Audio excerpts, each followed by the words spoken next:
नमस्कार साथियों, स्वागत है आपका रेशनल वर्ल्ड में। और जैसा कि मैंने बताया था कि आज का सेशन बहुत ही महत्वपूर्ण है, क्योंकि आज हम चर्चा करने वाले हैं कि जो तरह तरह की पुस्तकें हमें थोप दी गई है हमारे ऊपर, जिसमें से गीता भी एक है, तो इनका उद्देश्य क्या है। आमतौर पर किसी भी समाज में, किसी भी जगह पे, किसी भी देश में अगर आप पे कोई किताब थोपी जाती है बिना आपसे पूछे, बिना आपकी सहमति लिए हुए, तो फिर यह जानना जरूरी होता है कि उसका उद्देश्य क्या है। जैसे संविधान हमको दिया गया तो उसमें जगह जगह पे सर्वे हुआ, सभी लोगों ने जाना समझा किसकी क्या भलाई है, उसमें किसकी पूर्ति हो रही है, किसकी पूर्ति नहीं हो रही है, किसके भविष्य के लिए है, ये सारी चीजें का उसमें ध्यान रखा गया। तो क्या गीता जब हमें थोपी गई तो क्या इसमें भी हमें इस बात का ध्यान रखा गया या उसका मोटिव कुछ अलग था। तो इन्हीं सभी विषयों पर आज हम पूरे डिटेल में बात करने वाले हैं। और हमारे साथ हैं स्वामी सत्यानंद जी महाराज, और वो इस पर विस्तृत प्रवचन करेंगे। तो मैं स्वागत करता हूं सत्यानंद जी महाराज का। वो इस विषय पर प्रकाश डालें कि गीता का मूलभूत उद्देश्य क्या था, क्यों हम पर वो थोपा गया, और उसको लिखने वालों का उद्देश्य क्या था। जी जी, बहुत बहुत साधुवाद, धन्यवाद साइंस जर्नी का। और जो लोग सुन रहे हैं उन सभी का बहुत बहुत साधुवाद। देखिए, गीता को जब हम प्रथम अध्याय से लेके 18वें अध्याय तक पढ़ते हैं तो प्रथम अध्याय में अर्जुन वर्ण संकरता की बात को उठाता है। और गीता को लिखने का जो मूल उद्देश्य था वो वर्ण व्यवस्था की पुनर्स्थापना, और उस पुनर्स्थापना के लिए भगवान कृष्ण और अर्जुन को माध्यम बनाया गया। हम देखते हैं कि अर्जुन स्वयं वर्ण संकर, उसका परिवार वर्ण संकर, भगवान कृष्ण ने कई अंतरजाति विवाह किए और उनके बेटों ने भी अंतरजाति, यानी कृष्ण भगवान उस जमाने में अंतरजातीय रोटी बेटी व्यवहार के समर्थक थे। लेकिन उधर अर्जुन का परिवार जो वो भी अंतरजातीय रोटी बेटी व्यवहार का समर्थक था। लेकिन हम देखते हैं गीता अंतरजातीय रोटी बेटी व्यवहार का विरोध करती है और वो वर्ण संकरता का विरोध करती है। संकरता दो प्रकार की होती है। संकरता का मतलब होता है दो विभिन्न जातियों, वर्गों, संप्रदायों के लड़के लड़कियों की शादी होना, या दो व्यक्ति जो विभिन्न व्यवसाय करते हैं वो अपने व्यवसाय को चेंज कर ले या मिक्स कर ले। इस मिक्सचर को हमारे यहाँ संकरता कहा जाती है। मान लो जैसे एक नाई है या कुमार है या धोबी है, दर्जी है, तेली है, तंबोली है, या नाई है या कुमार है। ये जातियों का नाम मैं इसलिए लेता हूं कि ये जातियां नहीं, ये व्यवसाय है। पहले आप समझ लीजिए, कुमार कोई जाति नहीं होती, नाई कोई जाति नहीं होती, तेली कोई जाति नहीं होती। तेल करने वाला व्यवसाय करने वाला। चमार कोई जाति नहीं होती, हम किसी जात पात को नहीं मानते, लेकिन ये व्यवसाय है। मान लो जैसे नाई का बच्चा है, अगर वो मास्टर बन जाता है या वो डॉक्टर बन जाता है, इंजीनियर बन जाता है, वकील, मजिस्ट्रेट, प्रोफेसर बन जाता है, तो ये हमारे यहाँ पे वर्ण संकरता कहलाएगी, क्योंकि ये इन व्यवसायों में ब्राह्मण समाज का व्यक्ति ही पहले कर सकता था या उसको एक अधिकार था। मान लो एक कुमार का बच्चा, नाई का बच्चा, तेली का बच्चा, तबोली का बच्चा, या गुजर, सोदिया, डोंगी, यादव का बच्चा बहुत बड़ा ज्ञानी हो गया, विद्वान हो गया, वो प्रवचन करने लग गया, तो ये वर्ण संकरता है। प्रवचन का अधिकार, विद्वान बनने का अधिकार केवल ब्राह्मण को है। दूसरी जाति का आदमी अगर वो विद्वान बनेगा तो फिर वर्ण संकरता होगी और समाज में अव्यवस्था फैलेगी। ऐसा ब्राह्मणवादी हमारे धर्म दर्शन का मान्यता है। और इस मान्यता की वजह से हमारे देश को बड़ा नुकसान हुआ। एक ही जाति में विद्वान होते रहे, एक ही जाति में सैनिक होते रहे, एक ही जाति के लोग व्यवसाय करते रहे, और विभिन्न जातियों के लोग अपने अपने व्यवसाय को करते रहे। उनकी मान्यता यह रही कि कौडरप हो हमें कहानी, कोई भी राजा बने, देश में मुसलमान आए, ईसाई आए, अंग्रेज आए, शक आए, हूण आए, यवन आए, नाई को क्या फर्क पड़ना है, धोबी को क्या फर्क पड़ना है, तेली को क्या फर्क पड़ना है, चमार को क्या फर्क पड़ना है, मेहतर को क्या फर्क पड़ना है। यानी जो भी जातियां रही, जो अपने अपने व्यवसाय करती रही, उनमें ना तो कोई कंपटीशन की भावना रही, ना उनमें आगे बढ़ने की कोई भावना रही, ना विश्व यात्रा की भावना रही, ना उन्हें धर्म दर्शन को समझने की कोई भावना रही, क्योंकि उनको पढ़ाई से दूर रखा गया, लड़ाई से दूर रखा गया, व्यापार से दूर रखा गया। तो ये वर्ण व्यवस्था की वजह से हमारे देश का, हमारे समाज का बड़ा नुकसान हुआ। अब हमारे आर्य समाजी भाई, मैं भी कट्टर आर्य समाजी रहा हूं, तो मैं सोचता था कि भाई वर्ण व्यवस्था जन्म से नहीं कर्म से मानो। तो सज्जनों, ना तो वर्ण व्यवस्था को जन्म से मानना ठीक है, ना कर्म से मानना ठीक है।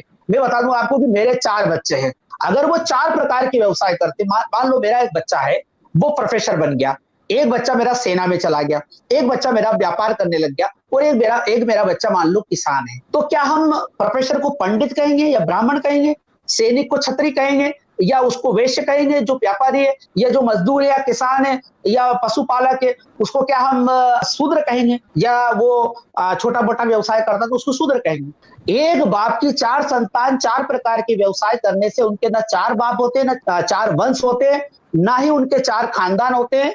उनके बीच में आपस में वो धार्मिक कहीं भी व्यवसाय जितने भी होते हैं उन व्यवसायों को करने से कोई आदमी ऊंचा और नीचा नहीं होता।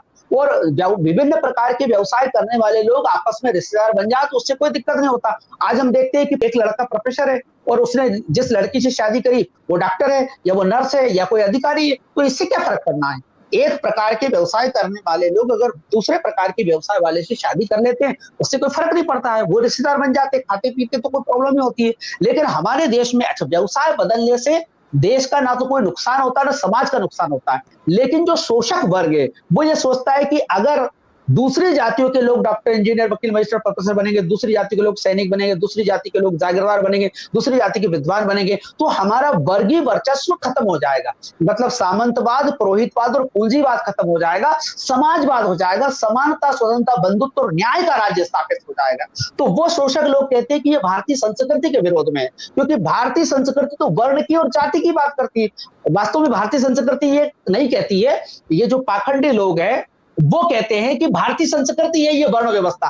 अरे भारत की संस्कृति तो बुद्ध की है, जैन की है और ये जो हमारे सिख धर्म की है या हमारे जो मूल निवासी संत हुए हैं उन संतों ने समानता, स्वतंत्रता, बंधुत्व और न्याय की बात की। तो जो 90% समाज की बात करता है या सर्व समाज के हित की बात करता है, सबको सुई से लेके हवाई जहाज तक, वो चपरासी से लेके राष्ट्रपति भवन तक सर्व समाज के लोग आपस में रोटी बेटी व्यवहार करें और जीवन के प्रत्येक क्षेत्र में उनको हिस्सेदारी मिले, तो इस प्रकार की जो संस्कृति है वो भारत की संस्कृति है। जो लोग जातिवाद को, वर्णवाद को भारत की संस्कृति मानते हैं वास्तव में भारतीय संस्कृति के दुश्मन है, मानवता के विरोधी है, वो हिंदू विरोधी और राष्ट्र विरोधी है और इस धर्म और संस्कृति के विरोधी है। तो इसके बाद मैं आपको बताना चाहता हूं कि वास्तव में गीता के माध्यम से वर्ण व्यवस्था का समर्थन किया गया है, वर्ण संकरता का विरोध किया गया है। इसके लिए आप 18वां अध्याय निकाल लीजिए कि 18वें अध्याय में किस प्रकार वर्ण संकरता को का समर्थन किया है। श्लोक नंबर 41। वर्षों पहले सज्जनों मैंने इस पर रिसर्च किया था कि गीता में वर्ण व्यवस्था क्या है। गीता का मूल उद्देश्य ही वर्ण व्यवस्था है, क्योंकि बुद्ध के बाद गीता लिखी गई थी और बुद्ध के बाद गीता लिखी गई उसका मूल मकसद था कि सभी जातियों के लोग अपने अपने जाति धंधे करते रहें और इसके बाद कोई भी व्यक्ति दूसरी जाति का धंधा ना करे या वो अपने व्यवसाय को चेंज ना करे। यही गीता का मूल मकसद है। अंतरजातीय विवाह का विरोध करना और अंतरजातीय रोटी बेटी व्यवहार का विरोध करना और अंतरजातीय यानी जो व्यवसाय होते हैं, मान लो एक नाई का बच्चा या कुमार का बच्चा, धोबी का बच्चा, तेली तबोली का बच्चा है, अगर वो उन्नति करना चाहता है, वो प्रगति करना चाहता है, अपने जाति व्यवसाय को छोड़ना चाहता है, यहाँ तक कि ब्राह्मण क्षत्रिय वैश्य भी अगर अपनी जाति के धंधे छोड़ करके मानव बनना चाहते हैं और सब प्रकार के व्यवसाय करके अपनी आत्मोन्नति करना चाहते हैं, तो गीता इसका विरोध करती है। इसलिए यहाँ पर कहा गया है, मैं यहाँ से पढ़ देता हूँ, ब्राह्मण क्षत्रिय विषाम शुद्धानाम च परंत कर्माणि प्रविभक्तानि स्वभाव प्रभवैर्गुणे। हे परंतप क्षत्रियों, वैश्यों तथा शूद्रों के प्रकृति के गुणों के अनुसार उत्पन्न उनके स्वभाव द्वारा भेद किए जाते हैं। देखिए यहां पर गीता कहती है कि प्रकृति ने ब्राह्मण के स्वभाव को अलग बनाया है, क्षत्रिय के स्वभाव को अलग बनाया, वैश्य के स्वभाव को अलग बनाया और शूद्र के स्वभाव को अलग बनाया और पिछले जन्मों के कर्मों के हिसाब से इनका वर्तमान जन्म है, क्योंकि हमारे यहाँ पुनर्जन्म के सिद्धांत को माना जाता है और कर्म की फिलॉसफी को माना जाता है। गीता में कई जगह आया है कि पिछले जन्मों के कर्मों के कारण ही ये सारे व्यवसाय बदले गए हैं या व्यवसाय बनाए गए हैं और जो मनुष्य जिस स्वभाव में, गीता में बार बार नियत कर्म की बात कही गई, स्वाभाविक कर्म की बात कही गई, जाति कर्मों की बात कही गई, वर्ण के कर्मों की बात कही, यानी कान इधर से पकड़ा जाए या कान इधर से पकड़ा जाए, नियत कर्म, स्वाभाविक कर्म, प्राकृतिक कर्म, इन सब का मकसद वही जाति कर्म या वर्णिक कर्म है।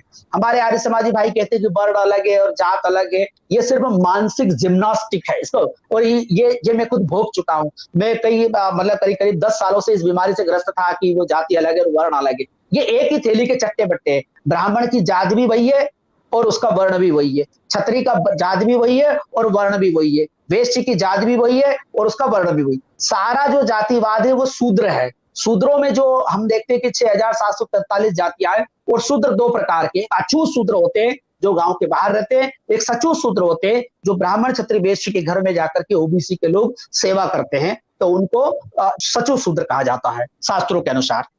तो सज्जनों, यहां पर गीता का 41वां श्लोक ये कहता है कि हे परंतप, ब्राह्मण क्षत्रिय और वैश्य के तथा शूद्रों के कर्म स्वभाव से उत्पन्न गुणों के द्वारा विभक्त किए गए।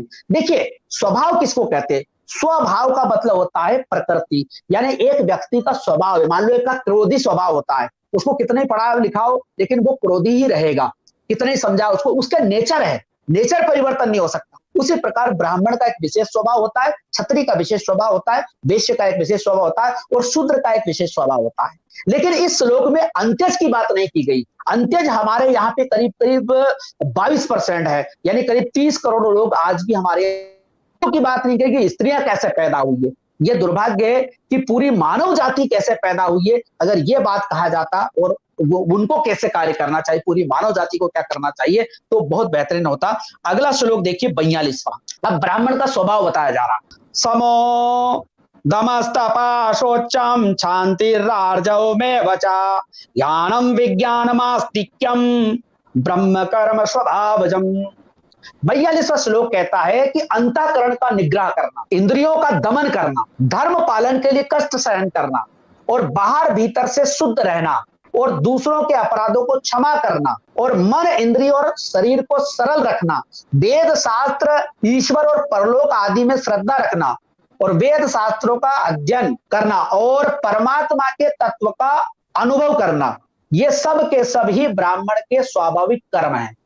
वैसे यहां पर स्वाभाविक कर्म है, लेकिन मनुस्मृति कहती है अध्यापनम अध्ययनम यजनम याजनम तथा दानम प्रथम, मतलब वो कहते हैं कि अध्यापनम अध्ययनम याजनम तथा दानम प्रतिगृह ब्राह्मणम, ये ब्राह्मण के 6 कर्म है। एक तो क्या है, अध्ययन करना और कराना, वेद का पढ़ना और पढ़ाना, यज्ञ का करना कराना और दान का लेना और देना। लेकिन यहां पर एक अलग चीज कहते हैं वो कि यहां पर ब्राह्मण के स्वाभाविक कर्मों का विस्तार किया गया है। वैसे क्या होता है, ये कर्म नहीं है। जैसे ये बोलते हैं कि भाई आत्मसंयम कर्म नहीं होता है, तपस्या तो चलो ठीक है, तपस्या, पवित्रता कोई कर्म नहीं होता, साफ सफाई तो सभी को रहना चाहिए, सहिष्णुता सबको रहना चाहिए, सत्यनिष्ठा सभी के पास होना चाहिए, ज्ञान विज्ञान सबके पास होना चाहिए, धार्मिकता सभी के पास होना चाहिए। वास्तव में गीता में ब्राह्मण के कर्म को ज्यादा स्पष्ट नहीं किया गया है, लेकिन दूसरे श्लोकों में कई जगह उन्होंने वेद का पढ़ना पढ़ाना बताया गया है। क्षत्रियों के बारे में कहा गया। अगला श्लोक देखिए 43 वाला। शौर्यम तेजो धृतिर्दाक्षम युद्धे चाप पलायनम दानमीश्वर भावश्च छात्रम कर्म स्वभावजम।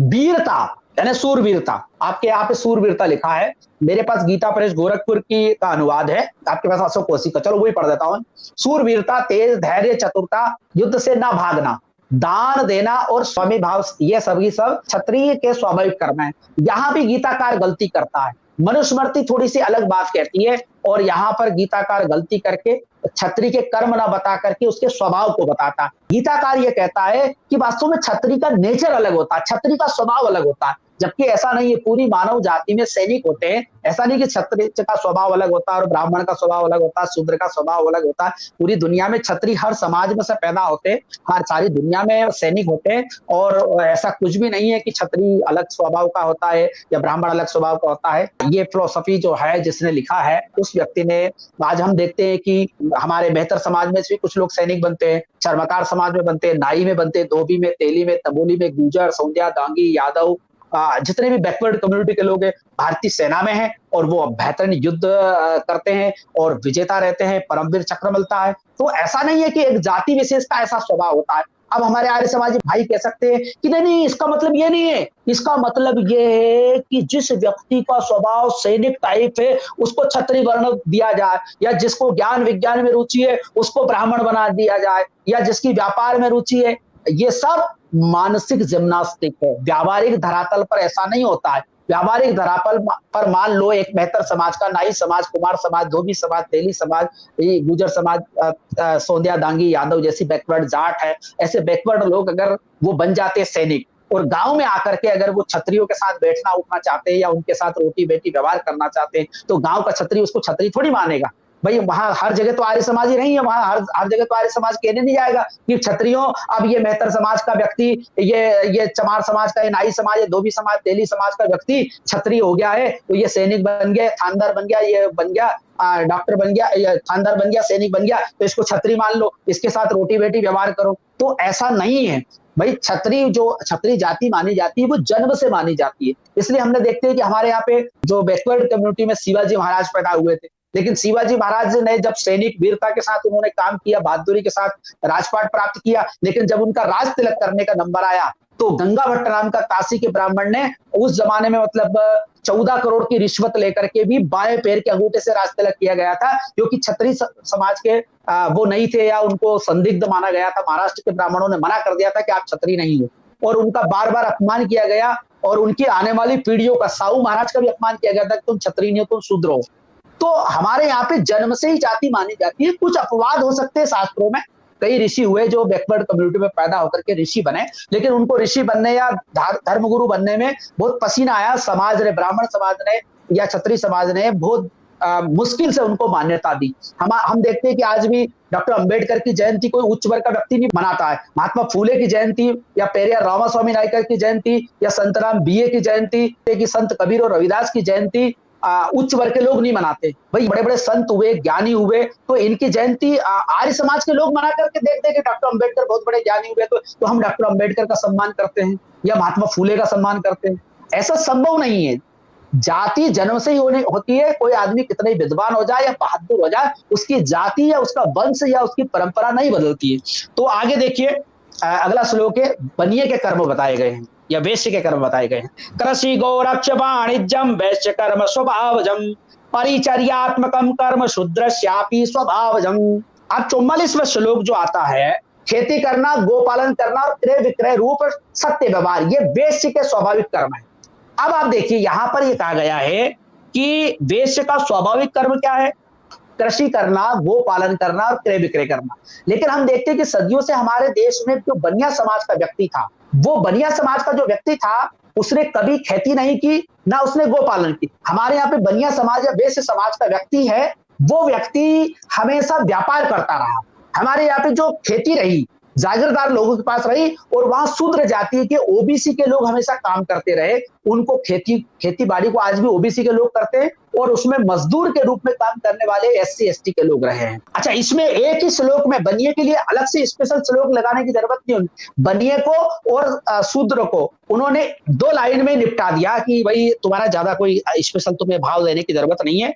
परिचर्यात्मक कर्म शूद्रस्यापि स्वभावजम। शूद्र का स्वाभाविक कर्म है कि उसको परिचर्या करना है, यानी ब्राह्मण क्षत्रिय वैश्य की गुलामी करना है या उनकी सेवा करना है। आप सेवा कैसे करते हैं? भाई नाई है तो उनके बाल बना देगा, धोबी उनके कपड़े धो लेगा, सुतार उनकी जमीन होगी तो औजार उसके लिए चाहिए, सुतार लोहार वो औजार बना देगा, कुम्हार मटका बना के दे देगा, तेली तेल निकाल के दे देगा, कलाल दारू निकाल के दे देगा, क्योंकि दारू की भी आवश्यकता पड़ती है बड़े लोगों को, वो दे देगा।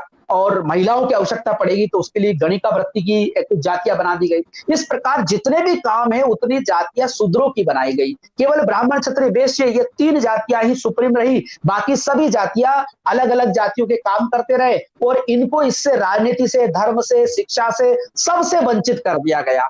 इससे क्या हुआ? पूरे समाज का निशस्त्रीकरण हो गया, यानी पूरा हिंदू समाज का 90%, 95%। मान लो देश पे हमला होता तो ब्राह्मण सोचता है कि मुझे लड़ने से क्या मतलब है, लड़ने का काम तो ठाकुर का, क्षत्रिय का है, मैं क्यों लड़ूं। बनिया सोचता है कि भाई मुझे क्या मतलब है, ये क्षत्रिय लड़ेगा।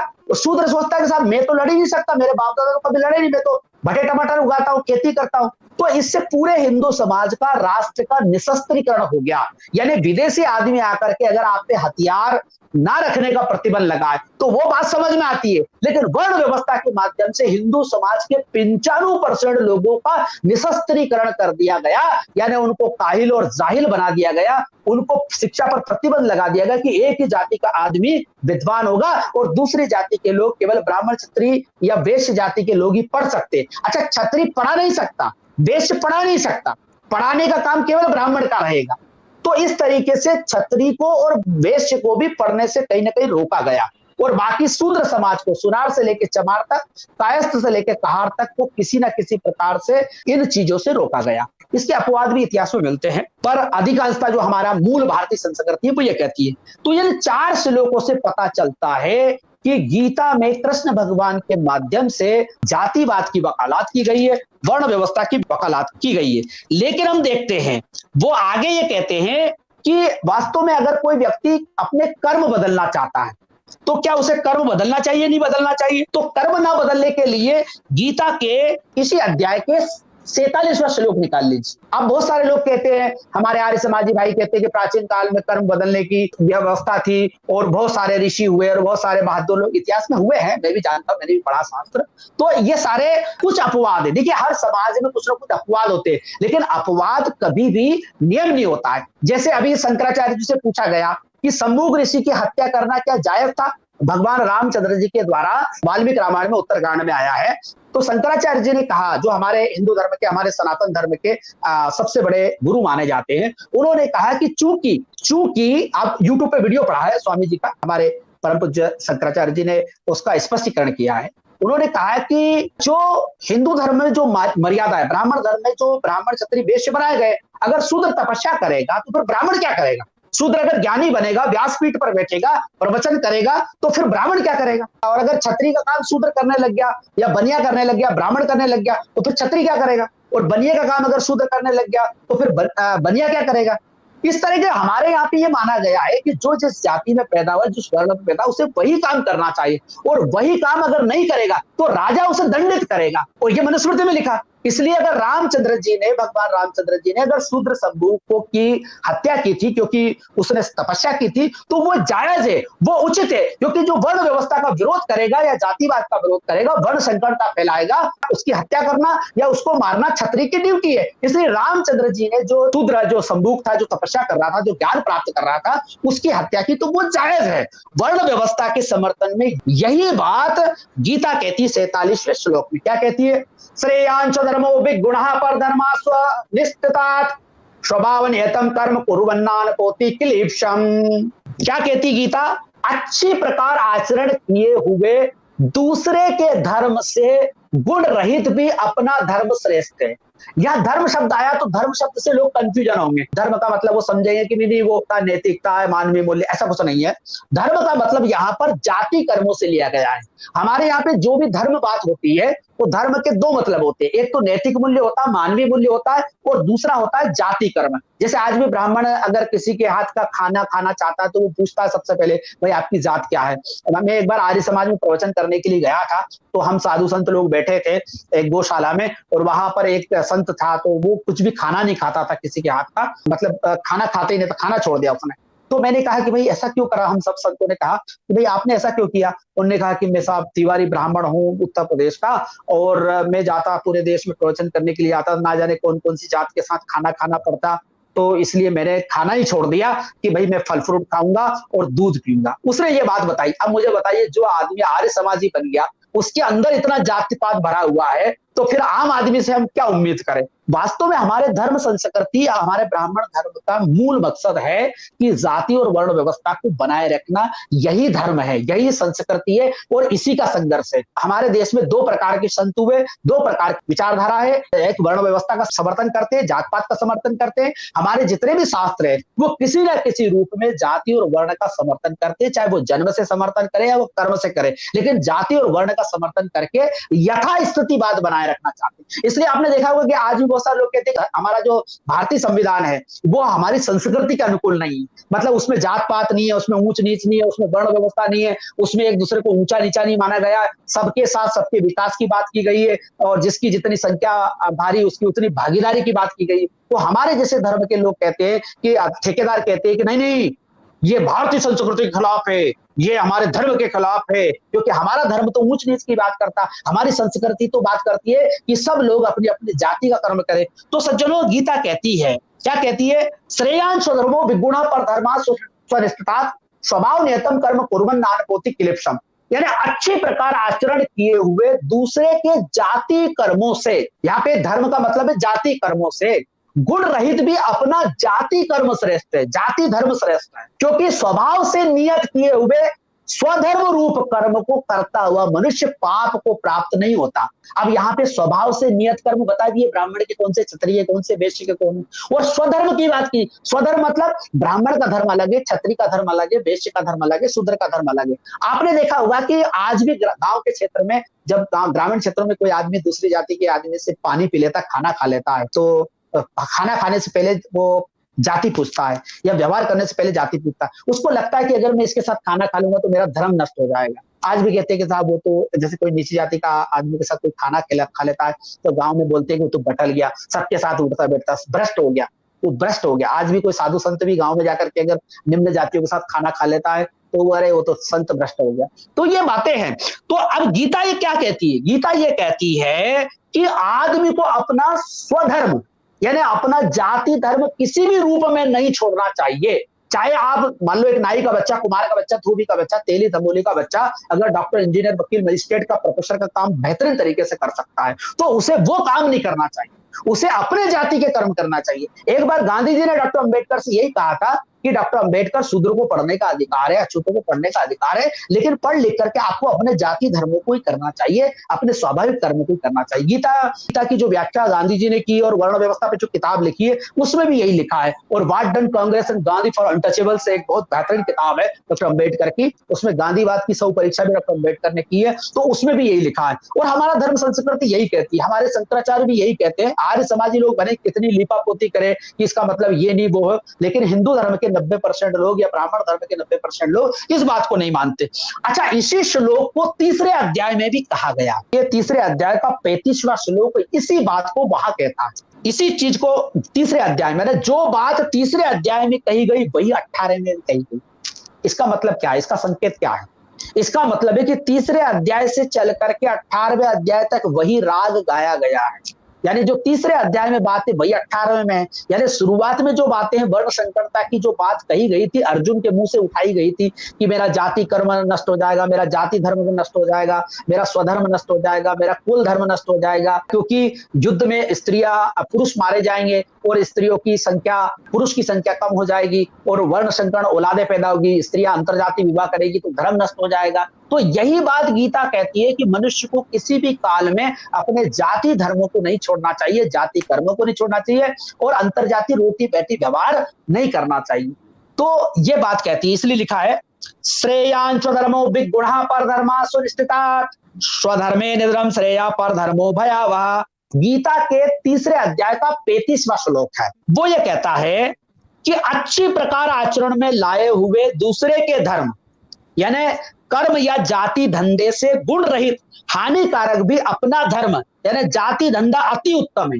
अपने धर्म में, जाति धंधे में तो मरना भी कल्याणकारक है, और दूसरे का धर्म, जाति धंधा भय या नरक को देने वाला। ये यहीं पर लिखा हुआ है, आपके इधर स्क्रीन पे भी लिखा हुआ है कि अच्छे प्रकार आचरण में लाए हुए दूसरे के धर्म। दूसरे के धर्म से तात्पर्य है जाति धर्मों से और जाति कर्मों से। अच्छा, इसका एक अर्थ और भी ले सकते हैं हम। दूसरे के धर्म से उस जमाने में जब गीता लिखी गई थी तो हमारे यहाँ जैन थे, हमारे यहाँ बौद्ध थे, और हमारे यहाँ पर चारवाक दर्शन को मानने वाले लोग थे। तो जो बुद्धिमान ब्राह्मण होता है, बुद्धिमान क्षत्रिय होता है, बुद्धिमान वैश्य होता है, क्योंकि वो अपने जाति पूर्वाग्रह दुराग्रह से ऊपर उड़ जाता है। और जब बुद्ध के चेले उनको मिले ज्ञान प्राप्त करने के लिए, तो बहुत सारे ब्राह्मण जो विद्वान थे, एक से बढ़कर एक ज्ञानी थे ब्राह्मण, वो क्या है, बुद्ध के चेले बन गए। और आज भी देखा होगा जो ब्राह्मण क्षत्रिय वैश्य में जो ज्ञानी लोग हो जाते हैं, जो विद्वान होते हैं, जो जाति पूर्वाग्रह दुराग्रह से ऊपर उड़ जाते हैं, जब वो बुद्ध को पढ़ते हैं तो दीवाने हो जाते हैं। मैं भी बुद्ध का बहुत बड़ा विरोधी था, बौद्धों का, क्योंकि जब अम्बेडकरवादी लोग मेरे पास आते थे शुरुआत में, तो वो अपनी किताबें लाते थे, भाई ये इस धर्म में ये कमी है, वो है, और ये बुद्ध का धम्म बहुत अच्छा, और बुद्ध की विचारधारा बहुत अच्छी, बाबा साहब महात्मा फूले की। तो मुझे बड़ी नफरत है कि तुम देवता को नहीं मानते, तुम भगवान को नहीं मानते, तुम शास्त्रों की आलोचना करते हो, और तुम मुसलमानों की बुराई क्यों नहीं करते हो। मैं भी ऐसे ही तर्क देता था जैसे आज लोग तर्क देते हैं ना, तो मुसलमानों की बुराई क्यों नहीं करते, उनके धर्म में कमियां नहीं है, उनके शास्त्रों में कमियां नहीं है। तो वास्तव में हमें अपने घर की सफाई करना चाहिए। तो वो लोग मेरे पास आते थे, तो मुझे बुद्ध से बड़ी नफरत थी, लेकिन जब मैंने बुद्ध को पढ़ा तो मुझे पता चला कि वास्तव में बुद्ध तो सुप्रीम नॉलेज के व्यक्ति है। तो उस जमाने में बहुत सारे हमारे ब्राह्मण क्षत्रिय वैश्य धर्म को मानने वाले लोग, जो ब्राह्मण धर्म दर्शन को मानने वाले लोग हैं, वो लोग जैन बन रहे थे, वो बौद्ध बन रहे, सब बड़ी पैमाने पर बौद्ध बन रहे। तो बौद्ध बनने का मतलब धर्मांतरण नहीं है। एक तरफ तो हम कहते हैं कि बुद्ध तो हमारे ही है और बुद्ध तो हमारे अवतारी पुरुष है और हमारा ब्राह्मण धर्म की एक शाखा है और बुद्ध ने अलग से कुछ नहीं बताया, वो तो जो उपनिषदों में और जो वेदों में है वही बात कही। अरे भाई, जब वही बात कही जो उपनिषदों और वेदों की बात को ही भगवान बुद्ध ने कहा, तो फिर बुद्ध को अपनाने में क्या दिक्कत है, बुद्ध को जानने और मानने में क्या दिक्कत है। पूरे देश में बड़े बड़े राम के मंदिर बने, कृष्ण के मंदिर बने, हनुमान जी के मंदिर बने, तो बुद्ध के भी मंदिर हम सनातनियों को, हम ब्राह्मण धर्म के लोगों को बनाना चाहिए ना, और उनकी जयंती मनाना चाहिए, और उनकी किताबें जो बुद्ध है, धम्मा है और भी धम्मपद किताबें, उनको सभी हिंदुओं को पढ़ना चाहिए और उसका प्रचार प्रसार करना चाहिए। अगर हम ये मानते हैं कि बुद्ध हमारे हैं, नहीं तो मुंह में राम बगल में छुरी है। एक तरफ तो हमारे प्रधानमंत्री जी जाते हैं विदेश में तो कहते हैं कि भाई मैं बुद्ध के देश से आया हूं, और दूसरी तरफ हम बुद्ध को ना तो जयंती मनाते हैं, ना उनका कोई फोटो अपने घरों में रखते हैं। यहाँ तक कि क्षत्रिय लोग, जो माना जाता है शास्त्रों के अनुसार, इतिहास के अनुसार, कि भगवान बुद्ध क्षत्रिय कुल में पैदा हुए थे, लेकिन आज हमारे भोले भाले क्षत्रियों को भी नहीं पता कि बुद्ध हमारे पूर्वज सबसे सुप्रीम नॉलेज के व्यक्ति हुए, दुनिया में सबसे बड़े ज्ञानियों में से उनका नाम है। तो सज्जनों, जो बात 18 अध्याय में कही गई है वही बात तीसरे अध्याय में कही गई। अब आप देखिए, तीसरे अध्याय में वर्ण संकरता की बात भी उठाई है, भगवान कृष्ण जी के माध्यम से जवाब देने का प्रयास किया है। किसने? अर्जुन को कृष्ण जी ने जवाब दिया है कि वर्ण व्यवस्था सही है, वर्ण संकरता गलत है, और तू जिस जाति में पैदा हुआ है, तू क्षत्रिय है, तो क्षत्रिय को क्षत्रिय का ही काम करना चाहिए, दूसरा अगर काम करोगे तो धर्म नष्ट हो जाएगा। इसके लिए आप चाहें तो निकाल लीजिए तीसरे अध्याय का 21वां श्लोक जी। तो यहां पर यह बताया गया है कि देखिए, अगर हम ब्राह्मण क्षत्रिय वैश्य अगर धर्म शास्त्रों की बात नहीं मानेंगे, और अगर हम लोग वर्ण संकरता का प्रचार प्रसार करेंगे, हम लोग कहेंगे कि अंतरजाति रोटी बेटी व्यवहार कर लो, हम कहेंगे कि भाई कोई व्यक्ति किसी भी जाति धर्म संप्रदाय का काम कर सकता है, उससे कोई फर्क नहीं पड़ता है, तो ये जो नीची जातियों के लोग हैं, ये लोग भी अपने जाति व्यवसाय को तोड़ देंगे, और जाति व्यवसाय को तोड़ देंगे तो हमारा वर्गीय वर्चस्व खत्म हो जाएगा। इसलिए बड़े लोगों को कभी भी, चाहे वो दिल से मान ले कि ये सिस्टम गलत है, वर्ण व्यवस्था गलत है और अंतरजाति रोटी बेटी व्यवहार करना चाहिए, वो सब लोगों को जो भी व्यवसाय करें। आज हम देखते हैं ब्राह्मण समाज के लड़के हम भी सभी प्रकार के व्यवसाय कर रहे हैं, क्षत्रिय भी सभी प्रकार के व्यवसाय कर रहे हैं, बनिए प्रोफेसर बन रहा है, सेना में भी जा रहे हैं, थानेदार बन रहे हैं। तो हम लोगों को अपने जाति कर्मों को नहीं छोड़ना चाहिए, ताकि निम्न जाति के लोग हमारी नकल में ना छोड़े। इसलिए लिखा गया है कि यद्ददाचरति श्रेष्ठ तत्तदेवेतरो जना शायद प्रमाणम कुरुते लोकस्तदनुवर्तते। ये बड़ा प्यारा श्लोक है। ये कहता है कि श्रेष्ठ पुरुष जो जो आचरण करता है, श्रेष्ठ पुरुष से मतलब यहाँ ब्राह्मण क्षत्रिय वैश्य से ही है। कुछ लोग कहेंगे कि महान आदमी, जबकि ऐसा नहीं है। उसका संदर्भ प्रसंग वही है। श्रेष्ठ पुरुष यानी ब्राह्मण क्षत्रिय वैश्य जो जो आचरण करता है, अन्य पुरुष भी वैसा ही आचरण करते हैं, और वह जो प्रमाण देता है समस्त मनुष्य समुदाय उसी के अनुसार बरतने लग जाता है। यानी जो वास्तव में ऊंची जाति के लोग या ब्राह्मण क्षत्रिय वैश्य लोग या राजा लोग, धनवान बलवान और विद्वान लोग, यानी पुरोहित लोग, मान लो हमारे जैसे धर्म के जो विशेषज्ञ रहते हैं वो लोग, या फिर मतलब पंडित पुजारी धर्म के ठेकेदार जिसको कहते हैं हम, पुरोहित वर्ग जो रहता है, एक पुरोहित वर्ग होता है, एक सामंतवादी होते हैं, शासक वर्ग होता है, और एक वर्ग होता है जिसको हम कहते हैं कि सैनिक वर्ग होता है। पुराने जमाने में ये जन्मजात था, और पूरी दुनिया में कहीं ना कहीं पुरोहित सब जगह होता है, लेकिन पुरोहित जन्मजात जब हो जाता है और एक ही जाति का आदमी मठाधीश बनता है, तो फिर वो अपने जाति स्वार्थों से, वर्ग स्वार्थों के हिसाब से शास्त्रों की व्याख्या करता है, और ऐसे ही शास्त्र लिखता है ईश्वर की आड़ में कि भाई मतलब अपने जाति का वर्चस्व कैसे बना रहे। तो देखिए, ये श्लोक इस बात को बताता है, अर्जुन को बताता है कि बड़े लोगों की छोटे लोग नकल करते हैं, इसलिए तुझे अपने जाति धर्मों को, तुझे स्वाभाविक कर्मों को, तुझे स्वधर्म को नहीं छोड़ना चाहिए। अगला श्लोक निकालिए। वो कहता है, मैं श्लोक पढ़ूंगा तो ज्यादा टाइम हो जाएगा, इसलिए 23वां श्लोक निकाल लीजिए। आखिरी में सज्जनों, मैं आपके सभी प्रश्नों का और शंकाओं का जवाब दूंगा, इसलिए आप धैर्य बनाए रखें और पूरी गीता को हम समझने का प्रयास करते हैं। देखिए, 23वां श्लोक कहता है, क्योंकि हे पार्थ, यदि कदाचित मैं सावधान होकर कर्मों को न बरतूं तो बड़ी हानि हो जाए, क्योंकि मनुष्य सब प्रकार से मेरे ही मार्ग का अनुकरण करते। कृष्ण ये कहते हैं कि भाई मैं क्षत्रिय कुल में पैदा हुआ, या मैं राजा के घर पैदा हुआ और मैं क्षत्रिय कुल में पैदा हुआ, अगर मैं कर्म नहीं करूंगा, मैं तो भगवान हूं, वैसे मुझे कोई कर्म करने की जरूरत नहीं, लेकिन मैं भी लोगों को दिखाने के लिए काम करता हूं कि भाई ये भगवान होकर भी अपने जाति धर्म को नहीं छोड़ रहा है, तो आम आदमी को तो जाति धर्म छोड़ना ही नहीं चाहिए। 23वां श्लोक क्या कहता है? 24वां श्लोक निकाल लीजिए। 24वां श्लोक ये कहता है, इसलिए यदि मैं कर्म ना करूं तो ये सब लोग, सब मनुष्य नष्ट भ्रष्ट हो जाए और मैं संकरता का करने वाला हूं तथा समस्त प्रजा को नष्ट करने वाला बनूं। यहां संकरता शब्द को विशेष आप सभी लोग देखिए, वास्तव में गीता का मूल मकसद यही है।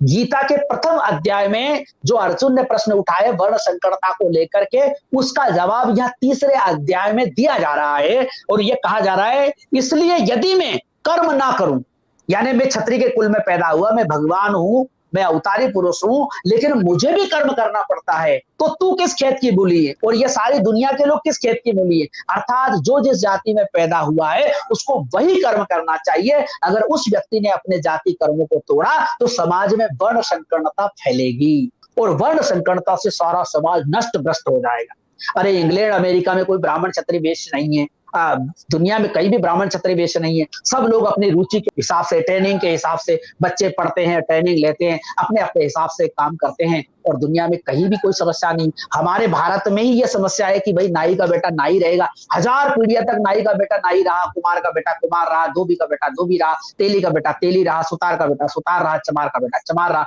मेहतर का बेटा मेहतर रहा। आज अगर संविधान की वजह से, लोकतंत्र की वजह से सारे लोग अपने जाति कर्मों को छोड़ करके और बड़े बड़े हर प्रकार के व्यवसाय कर रहे हैं, उद्योगपति, डॉक्टर, इंजीनियर, वकील, मजिस्ट्रेट, प्रोफेसर बन रहा है, राजनेता बन रहा है, तो हम कह रहे हैं कि नहीं, वर्ण व्यवस्था को पुनः लागू करेंगे, पुनः वो सिस्टम लाएंगे हजारों साल पुराना। सज्जनों, गीता के माध्यम से भगवान की आड़ लेकर के, वैसे ये भगवान का कोई नहीं है, ये गीता कृष्ण अर्जुन संवाद के रूप में किसी जातिवादी वर्णवादी व्यक्ति ने लिखी है। मैंने पहले भी बताया, बार बार मैं बता रहा हूं। इसलिए यदि मैं कर्म ना करूं तो ये सब मनुष्य नष्ट भ्रष्ट हो जाए और मैं संकरता को करने वाला हूं। इसका मतलब है कि भगवान वर्ण संकरता के विरोधी है और हमारे यहाँ पे ये माना जाता है कि वर्ण व्यवस्था भगवान ने बनाई है, ईश्वर ने बनाई है। अब हम क्या करें, भगवान ने ऊंच नीच बनाई है। अच्छा, उदाहरण भी लोग देते हैं, जिस प्रकार शरीर में विभिन्न प्रकार के अंग होते हैं, उनके काम अलग अलग होते हैं, उसी प्रकार समाज में विभिन्न प्रकार के व्यवसाय होते हैं और हर जाति का व्यक्ति अगर अलग अलग काम करे तो क्या दिक्कत। तो फिर प्रतिभा कहां से पैदा होगी, फिर कंपटीशन कहां से पैदा होगा समाज में, फिर विश्व यात्रा कौन करेगा, फिर एक ही जाति के लोग राजनेता रहेंगे, एक ही जाति के लोग पंडित पुरोहित रहेंगे और एक ही जाति के लोग धनवान रहेंगे और बाकी जातियां सुनार का बेटा सुनार रहेगा, लुहार का बेटा लुहार रहेगा। तो फिर प्रतिभा कहां से पैदा होगी। मान लो एक सुतार का लड़का, सुनार का लड़का,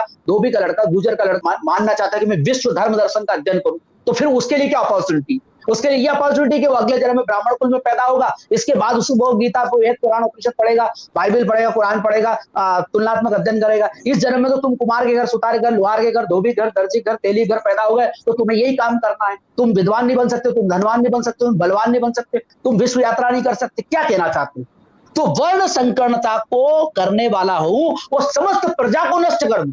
अब इससे प्रजा कैसे नष्ट हो जाएगी। आज बहुत सारे लोग उदाहरण देते हैं, बड़े बड़े विद्वान टीवी पर आकर के, कि देखो वर्ण व्यवस्था से फायदा क्या है। वर्ण व्यवस्था ये फायदा है कि भाई बेरोजगारी खत्म हो जाती, नाई का बच्चा नाई बन जाएगा, कुमार का बच्चा कुमार हो जाएगा, धोबी का बच्चा धोबी हो जाएगा, तेली का बच्चा तेली हो जाएगा, सुतार का बच्चा सुतार हो जाएगा। ना तो पढ़ने लिखने की जरूरत, ना स्कूल खोलने की जरूरत, ना यूनिवर्सिटी खोलने की जरूरत और ना ही आपको बेरोजगारी रोजगार कार्यालय खोलने की जरूरत। तुम्हारा बाप जो करता था वही काम तुम करते रहो, तुम्हें पढ़ने लिखने की क्या जरूरत। ऐसे प्रवचन टीवी पर दिए जाते हैं, ऐसी वर्ण व्यवस्था की वकालत की जाती है, जाति की वकालत की जाती है। अरे इसी से तो पूरे हिंदू समाज का, ब्राह्मण धर्म दर्शन का नाश हुआ है। इस राष्ट्र का नाश, ये 2000 साल से ये देश गुलाम रहा, विदेशी सत्ता भारत में आई, उसके पीछे कारण यही रहा कि हम अपनी अपनी जाति का काम करते रहे। पूरा भारत अनपढ़ों का देश बन गया, गरीबों नंगे भूखों का देश बन गया, गंवारों का देश बन गया। ये पहले हम कहते हैं कि विश्व गुरु था, सोने की चिड़िया था, थोड़ा बहुत रहा भी होगा तो वो बुद्ध के प्रभाव की वजह से था, वो सम्राट अशोक की वजह से था, मौर्य वंश की वजह से था, ना कि हमारे दर्शन की वजह से। जब से हमने जात पात और वर्ण व्यवस्था को अंगीकार किया ईश्वर के नाम पे, तब से पूरा भारत नंगा भूखा लाचार हो गया और आज भी हम वर्ण व्यवस्था को लागू करना चाहते हैं। तमूली का बच्चा, सुनार का बच्चा क्यों पढ़ेगा। जब ये सब पढ़े लिखे नहीं होंगे तो सारा देश अनपढ़ हो जाएगा। मेरा आपसे आग्रह है कि 25वां श्लोक निकाल लीजिए। 25वां श्लोक क्या कहता है कि इंसान को कर्म तो करना चाहिए। अब क्या कहा गया, देखिए गीता में एक नई फिलॉसफी दी गई है कि आपको अपने जाति कर्म करना है, लेकिन उससे कुछ लाभ हो जाए, उससे कुछ फायदा हो जाए, ये भाव दिल में मत लाओ। आपको मजदूरी टाइम से मिल जाए, आपको अपने व्यवसाय का, अपने पैसे का पैसा मिल जाए, आपको सम्मान मिल जाए, आप अपने पैसे के माध्यम से बेहतरीन कपड़े पहन ले, बंगला बना ले, बेहतरीन हीरो बन के घूमे, ऐसा नहीं करना है। आपको लोकेशना नहीं रखना है। आपको जो ब्राह्मण क्षत्रिय वैश्य जूठन उतरन दे दे, पुराने कपड़े दे दे और जो कुछ भी थोड़ा बहुत दे दे मन मर्जी से उनकी, वो आप लेकर के संतुष्ट रहो, हरि भजन करो, परलोक सुधारो। क्या कहा? हे भारत, कर्म में आसक्त हुए अज्ञानी जन जिस प्रकार कर्म करते हैं, आसक्ति रहित विद्वान भी लोक संग्रह करना चाहता हुआ उसी प्रकार कर्म करे। यहाँ पर उच्च वर्ग के लोगों को इशारा किया गया है कि जिस प्रकार निम्न जातियों के मूर्ख लोग या अनपढ़ गंवार लोग, अज्ञानी लोग अपने जाति धर्मों में लगे हुए हैं, उसी प्रकार ब्राह्मण क्षत्रिय वैश्य को भी खुद भी लगे रहना है और उनको लगाए रखना है, नए नए तर्क देना है। नहीं नहीं, वर्ण व्यवस्था बहुत अच्छी है, इससे ये फायदा उससे ये फायदा, वर्ण का मतलब वर्ण करना है, वो जन्म से नहीं वो कर्म से होती है, ऐसा नहीं होता है वैसा नहीं होता है। इस तरीके से लोगों को मूर्ख बना के हमेशा उनको अपने जाति कर्मों में लगाए रखना है, नए नए तर्क देना है, शब्दों के साथ बलात्कार करना है, शास्त्रों की नई नई वैज्ञानिक व्याख्या करना है और हमेशा के लिए इन लोगों को मूर्ख बना के रखना। क्या कहते हैं? हे भारत, कर्म में आसक्त हुए अज्ञानी जन जिस प्रकार कर्म करते हैं, यानी अज्ञानी को अज्ञानी बनाए रखो। हेलो, ये नहीं कह रहे कि अज्ञानी लोगों को ज्ञानी बनाओ, जगह जगह यूनिवर्सिटियां खोलो, गांव गांव में स्कूल खोलो, सारे हिंदू समाज के लोग, सारे राष्ट्र के लोग ज्ञानी बन जाओ, विद्वान बन जाओ, सब लोग डॉक्टर इंजीनियर वकील मजिस्ट्रेट प्रोफेसर बनो, सब राजनेता बनो, कृषि को वैज्ञानिक तरीके से करो, विदेश जाओ, पूरी दुनिया का ज्ञान, पूरी दुनिया की फिलोसफी को पढ़ो, पूरी दुनिया के ज्ञान विज्ञान को इकट्ठा करो, दुनिया में क्या हो रहा है उसको जानो। ऐसा नहीं कहा गया है। आपने देखा होगा आज मुसलमानों का गांव कहीं होता है, छोटे मोटा भी गांव हो, 10-20 घर भी हो, वो एक मस्जिद बनाते हैं और उस मस्जिद में एक मौलवी रखते हैं, वो अपने बच्चे को कुरान और हदीस पढ़ाता है, अरबी और उर्दू पढ़ाता है। लेकिन हिंदुओं का गांव, हमारे ब्राह्मण धर्म दर्शन के गांव को देख लो, जहां पर ब्राह्मण धर्म दर्शन का जो हमारा केंद्र होता है, मंदिर होता है, उस मंदिर में आज तक कोई क्लास नहीं लगाई गई कि सारे हिंदुओं के बच्चे इकट्ठे हो जाए, वो गीता वेद कुरान को पढ़े, संस्कृत सीखे। क्योंकि हमारा धर्म दर्शन कहता है कि ब्राह्मण के अलावा दूसरी जातियों को तो पढ़ना ही नहीं है। मान लो ठाकुर के लड़कों को हमने पढ़ा दिया, या बनिए के लड़कों को पढ़ा दिया, या गुजर सोदिया दांगी यादव को पढ़ा दिया, तो ये सब लोग ज्ञानी हो जाएंगे, तो फिर हम क्या करेंगे?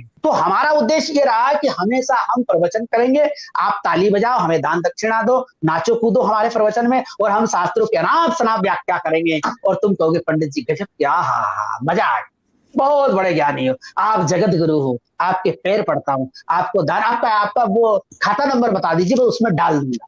कहने का भाव है सज्जनों कि दान भी हमने ले लिया, सम्मान भी हमने ले लिया, लेकिन हिंदू समाज को कभी हमने ज्ञान नहीं दिया। और जिन लोगों ने ज्ञान दिया, बुद्ध ने ज्ञान दिया, महात्मा फूले ने ज्ञान दिया, साहू महाराज ने ज्ञान दिया, डॉक्टर अंबेडकर ने ज्ञान दिया, कबीर ने ज्ञान दिया, रविदास ने ज्ञान दिया, नानक ने ज्ञान दिया, महापंडित राहुल ने ज्ञान दिया, डॉक्टर सुरेंद्र कुमार शर्मा ने ज्ञान दिया, भगवत शरण उपाध्याय ने ज्ञान दिया। ऐसे लोगों को हमने नास्तिक कहा, धर्म विरोधी कहा, राष्ट्र विरोधी कहा। अभी मेरे प्रवचन में गीता पर मैंने जब व्याख्या में करने चालू किया, तो मुझे एक महिला कह रही थी कि तुम अर्बन नक्सल हो। आहा, एक नया शब्द आया है, यानी जो व्यक्ति वर्ण व्यवस्था का विरोधी है उसको भारत का विरोधी मान लेते हैं, उसको हिंदू का विरोधी मान लेते हैं। अरे भाई, वर्ण व्यवस्था का विरोध करना, जात पात का विरोध करना भारत विरोधी नहीं है। जात पात का विरोध करना, वर्ण संकरता का विरोध करना, उसी से हिंदू समाज बचेगा और उसी से राष्ट्र बचेगा।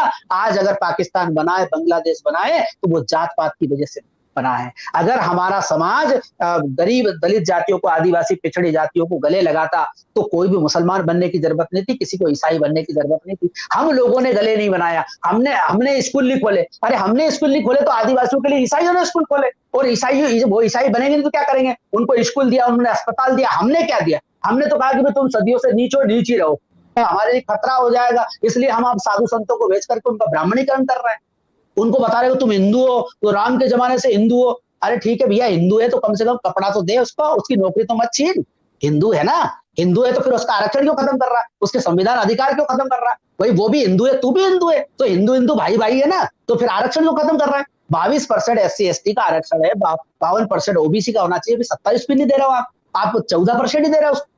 और जगह जगह सुप्रीम कोर्ट में याचिका दायर करके कह रहे हो नहीं, इनको नहीं मिलना चाहिए, इनको नहीं मिलना चाहिए। अरे ये OBC के लोग हिंदू नहीं है, SC/ST के लोग हिंदू नहीं है, यानी मुंह में राम बगल में चूरी।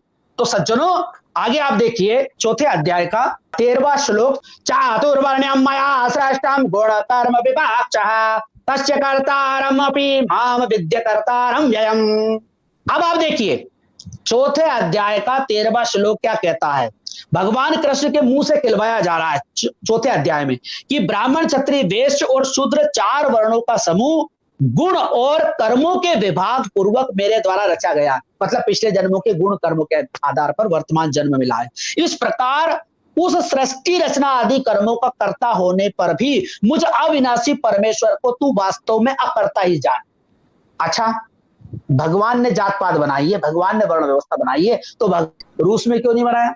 अब बहुत सारे लोग तर्क देते नहीं साहब, वहां भी सैनिक वर्ग है, वहां भी पुरोहित वर्ग है, वहां भी मतलब मजदूर है, वहां भी किसान है। अरे किसान, मजदूर, सैनिक हमेशा सब जगह होते हैं, लेकिन ये जातियां नहीं होती है, ये कोई वंश परंपरा नहीं होती। हमारे देश में 90 साल तक गुलाम वंश ने राज किया था। जब मुसलमान आए थे तो हमारे देश के क्षत्रियों को मारने वाला, उनका राज छीनने वाले मोहम्मद गोरी के गुलाम थे। उनने 90 साल तक राज किया। गुलामों को भी मौका दिया जाता है तो वो भी राजा बन सकता है। प्रतिभा किसी के बाप की बपोती नहीं होती है। तलवार चलाना कोई वंश परंपरा से नहीं होता है। जिसके हाथ में भी तलवार दी जाती है और ट्रेनिंग दी जाती है, वो बेहतरीन वीर बन सकता है। उसमें क्या फर्क पड़ता है? पुरोहित कोई भी बन सकता है। आज मैंने ज्ञान प्राप्त किया, मैंने हजारों किताबें पढ़ी, सारी दुनिया के धर्म दर्शन का अध्ययन किया तुलनात्मक, तो उससे मेरी वंश परंपरा का क्या संबंध है? मेरी वंश परंपरा का क्या संबंध है? मैं किस जाति में, किस वंश में पैदा हुआ हूं, उससे क्या फर्क पड़ता है? उससे वेद मना कर देगी कि नहीं महाराज जी, आप वेद नहीं पढ़ सकते, आप गीता नहीं पढ़ सकते, आप शास्त्र नहीं पढ़ सकते, आप कुरान नहीं पढ़ सकते, बाइबल नहीं पढ़ सकते। क्यों नहीं पढ़ सकता? आप अंग्रेजी नहीं पढ़ सकते, क्यों नहीं पढ़ सकते? अरे भाई, क्या मैं इंसान नहीं हूं क्या? मुझे जीने का अधिकार नहीं है क्या? हर इंसान को पढ़ने का अधिकार होना चाहिए, चाहे वो मजदूर हो, किसान हो, किसी भी जाति वर्ग संप्रदाय का हो। यहां पर कहा गया, देखिए, भगवान की आड़ लेकर के कहा गया कि भगवान ने ऊंच नीच बनाई है, भगवान ने जाति बनाई है। अरे भगवान ने अगर जाति बनाई होती तो ब्राह्मण को अलग पार्ट ऑफ बॉडी दे देता, एक आध पार्ट ऑफ बॉडी अलग दे देता ना, कि नहीं अब 2 आंख है भैया, कभी 2 आंख बुढ़ापे में खराब हो जाएगी तो एक तीसरी आंख आपको यहाँ दे देते, क्योंकि आपको शास्त्रों को ज्यादा पढ़ना है। छतरी को 4 हाथ दे देते भगवान, कि नहीं 2 हाथ अगर कट जाए तुम्हारे तो 2 हाथ अतिरिक्त आपके उगा देंगे। तो इस तरीके का भगवान को करना चाहिए था कि छतरी के लिए कुछ अलग शरीर। आज हम देखते हैं कि ब्राह्मण छतरी से शादी करता है, छतरी वेश्य करता है, सभी लोग आपस में अंतरजातीय विवाह करते हैं, लेकिन एक जैसी संतान पैदा होती। अगर संतान में कोई डिफॉल्ट हो तो बताइए आप। इंदिरा गांधी ने अंतरजातीय विवाह किया था, राजीव गांधी ने अंतरजातीय विवाह किया था। आज हमारे देखते हैं कि बड़े बड़े जो लोग हैं फिल्मी दुनिया में अंतरजातीय विवाह किया है, अच्छी औलादें पैदा हो रही है, सारे राजनेता हिंदू मुसलमान आपस में शादी कर रहे हैं, तो उससे क्या फर्क पड़ता है? ना तो वर्ण संकरता गलत है, ना तो वृत्ति संकरता गलत है, और ना ही रक्त की संकरता गलत है। आप देखोगे हरियाणा पंजाब में जाओगे तो सारे हिंदू, चाहे वो दलित हो, आदिवासी हो, पिछड़े हो या उच्च वर्ग के हो, वो सभी हट्टे कट्टे मोटे ताजे मिलेंगे, उनकी सबकी नस्ल एक जैसी है। दक्षिण भारत में जाएंगे तो सभी लोग थोड़े कम हाइट के मिलेंगे और काले मिलेंगे, चाहे ब्राह्मण हो तो वो भी काला मिलेगा, क्षत्रिय हो तो वो भी काला मिलेगा, वैश्य हो तो, शूद्र हो तो, अछूत हो तो वो भी काला मिलेगा। हमारे यहाँ नस्ली अंतर नहीं है। हमने धर्म की आड़ में अपने राजनीतिक वर्चस्व के लिए, धार्मिक वर्चस्व के लिए और आर्थिक वर्चस्व के लिए ये व्यवस्था बनाई थी। आज इसका कोई मायने नहीं है। आज सभी हिंदुओं के साथ अंतरजातीय रोटी बेटी व्यवहार करना चाहिए और सभी को आपस में अंतरजातीय रोटी बेटी व्यवहार करके राष्ट्रीय एकता का प्रतीक बनना चाहिए। तो सज्जनों, इसमें यह लिखा हुआ है। इसके बाद मैं आपको यह बताना चाहता था कि ब्राह्मण की स्पेशल उत्पत्ति हुई है। भगवान ने ब्राह्मण को स्पेशल बनाया है। मैंने अभी इस प्रवचन के लिए करीब 10 साल पहले जो मेरा रिसर्च किया था, अब डबल मैंने गीता को विशेष और भी अनुसंधान के तरीके से पढ़ा, रिसर्च के तरीके से पढ़ा। मेरी आंखों के सामने एक श्लोक आया, वो कहता है कि ब्राह्मण की उत्पत्ति स्पेशल हुई। 17वें अध्याय का 23वां श्लोक, भगवान ने ब्राह्मण को स्पेशल बनाया है। अब आप देखिए, ऐसे या 3 प्रकार का सच्चिदानंद घन ब्रह्म का नाम कहा है, उसी से सृष्टि के आदि में ब्राह्मण और वेद तथा यज्ञादि रचे गए हैं। अच्छा, यहाँ पे क्षत्रिय लिखने में दिक्कत थी, वैश्य लिखने में दिक्कत थी, शूद्र लिखने में दिक्कत थी, स्त्री लिखने में दिक्कत थी, अंत्यज लिखने में दिक्कत थी। ये इंसान नहीं है, ब्राह्मण स्पेशल पैदा हुआ है। ब्राह्मण, वेद और यज्ञ आदि भगवान ने स्पेशल रचे। तो 4थे अध्याय में आपने स्पेशल लिख दिया है कि ब्राह्मण, क्षत्रिय, वैश्य, शूद्र को मैंने बनाया है। तो अब स्पेशल ब्राह्मण शब्द को यहाँ यूज करने की क्या जरूरत थी? इसके बाद सज्जनों, हम देखते हैं कि गीता में और भी एक जगह स्पेशल ब्राह्मण की सेवा करने की बात आई है। अक्सर लोग मनुस्मृति को बहुत गाली देते हैं और कहते हैं कि मनुस्मृति में ब्राह्मणवाद है, लेकिन हम देखते हैं कि गीता में भी येन केन प्रकारेण ब्राह्मणवाद ही है। ब्राह्मणवाद से तात्पर्य ब्राह्मण जाति नहीं है, एक बड़ा कंफ्यूजन है। ब्राह्मणवाद का मतलब है वर्ण व्यवस्था का समर्थन करना। जो व्यक्ति जन्म से हिंदू को ऊंच या नीच मानता है या कर्म से ऊंच नीच मानता है, वो हिंदू विरोधी है, वो राष्ट्र विरोधी है, जो हिंदू को हिंदू से तोड़ने की बात करता है। और जो हिंदू समाज को जोड़ने की बात करता है, जो आदमी कहता है कि अंतरजातीय रोटी बेटी व्यवहार होना चाहिए, वर्ण व्यवस्था खत्म होना चाहिए, चाहे वो जन्म से हो कर्म से हो, वही सच्चा हिंदू है और राष्ट्रवादी है। इसलिए सज्जनों, अगर वास्तव में आप हिंदूवादी हैं, ये वास्तव में देश का भला चाहते हैं, बहुत सारे लोग नीचे आकर के गालियां बक रहे हैं और बहुत सारे लोग धमकियां दे रहे हैं, तो सज्जनों 20 सालों से मुझे धमकियां मिल रही है, जान से मारने की धमकियां पेपरों में निकलता रहता है, और अब मैं लाइव आया हूं तो अब भी मुझे धमकियां मिल रही है, गालियां मिल रही है। बहुत सारे लोग कह रहे थे कि आपको उच्चारण ठीक नहीं है। अरे मेरे उच्चारण को क्या खा है भैया? जो शास्त्रों की जो बात मैं बता रहा हूँ उसको थोड़ा दिमाग में निकाल ले, उच्चारण से क्या हो जाएगा? मैंने उच्चारण गलत भी कर लिया तो उससे तेरे बाप का क्या बिगड़ जाएगा? जो मेरा क्या बिगड़ जाएगा?